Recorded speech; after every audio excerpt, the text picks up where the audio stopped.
राजगद्दी पर परीक्षित बैठे हैं। एक दिन परीक्षित के मन में इच्छा हुई कि मैं अपनी प्रजाओं को जाकर के देखूं कि मेरी प्रजा कैसे रहती है। राजा परीक्षित जहां जाते हैं सब परीक्षित का स्वागत सम्मान करते हैं। एक दिन राजा परीक्षित की शिविर गंगा के किनारे लगी और वहां राजा परीक्षित ने एक दृश्य देखा। क्या देखा? एक वृषभ यानी बैल और एक गाय। काले रंग का पुरुष प्रताड़ित कर रहा है, दंड दे रहा है। राजा परीक्षित को अच्छा नहीं लगा। राजा परीक्षित गए हैं वहां पर। वह काले रंग का पुरुष राजा परीक्षित के चरण में गिर पड़ा और कहने लगा कि जो शरण में आ जाता है उसे क्षमा कर देना चाहिए। परीक्षित बोले, पहले यह बताइए कि आप हैं कौन? वह काले रंग का पुरुष बोला कि मैं कलयुग हूं। सूजी महाराज कहते हैं, शौनकादि ऋषियों, राजा परीक्षित कलयुग को बाहर निकालना चाहे, प्रवेश नहीं दे रहे थे अपने राज्य में, लेकिन कलयुग बोला ऐसा मत समझिए कि मेरे में सारे अवगुण है, मेरे में गुण भी है। शास्त्रों ने कहा कि क्या गुण है? भागवत में भी कहा कि कलयुग में एक गुण है, यत् फलम नास्ति तपसा। नारद जी बोले, यत् फलम नास्ति तपसा न योगेन समाधिना तत् फलम लभते सम्यक कलो केशव कीर्तनात्।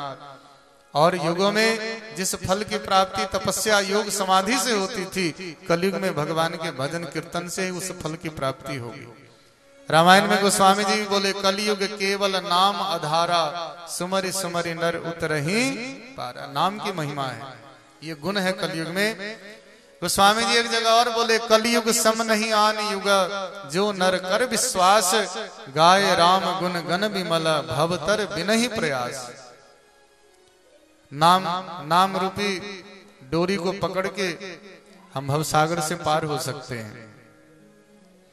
सूजी महाराज कहते हैं, शौनकादि ऋषियों, कलयुग को 4 स्थान देते हैं राजा परीक्षित।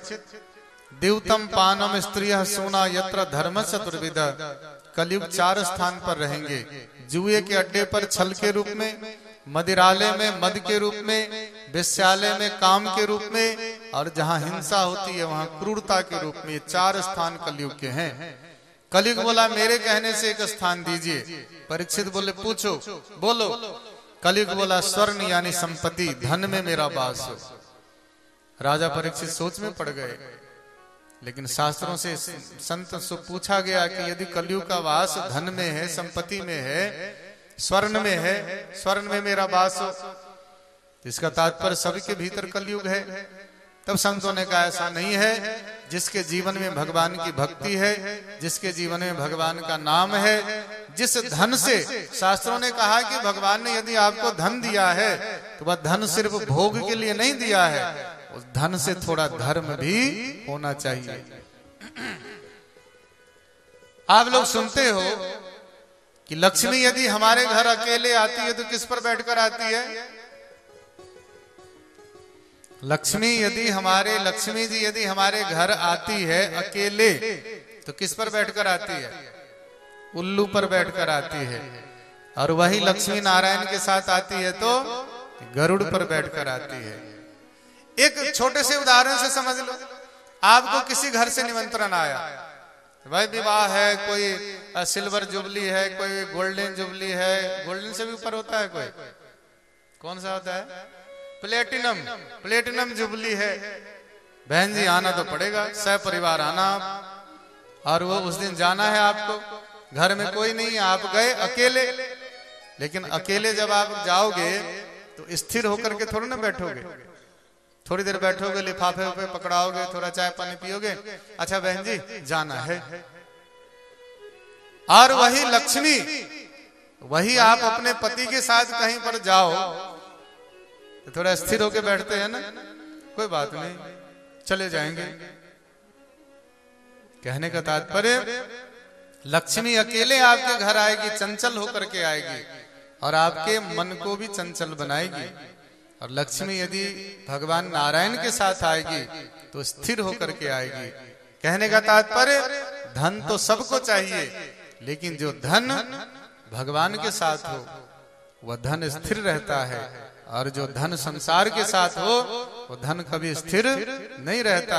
इसलिए शास्त्रों ने कहा कि धन से थोड़ा धर्म भी जरूर होना चाहिए। और जिस धन से धर्म होता है, जिस धन से पुण्य होता है, उसमें कलयुग का वास नहीं होता है।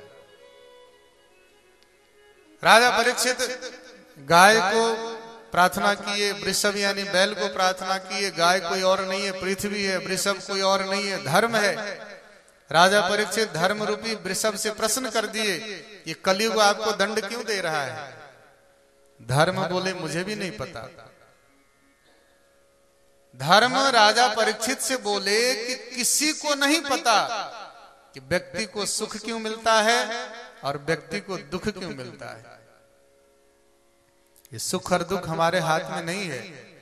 शास्त्रों ने तो यहां तक कह दिया कि सुख और दुख कोई विषय वस्तु नहीं है। सुख और दुख कोई विषय वस्तु नहीं है। सुख और दुख तो हमारे मन की, सुख और दुख हमारे मन की एक सोच है। सुख और दुख क्या है?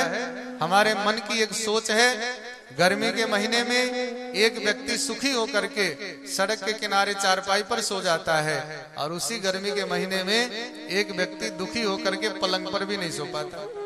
ये क्या है? ये हमारे मन की एक सोच है, मन की कल्पना है।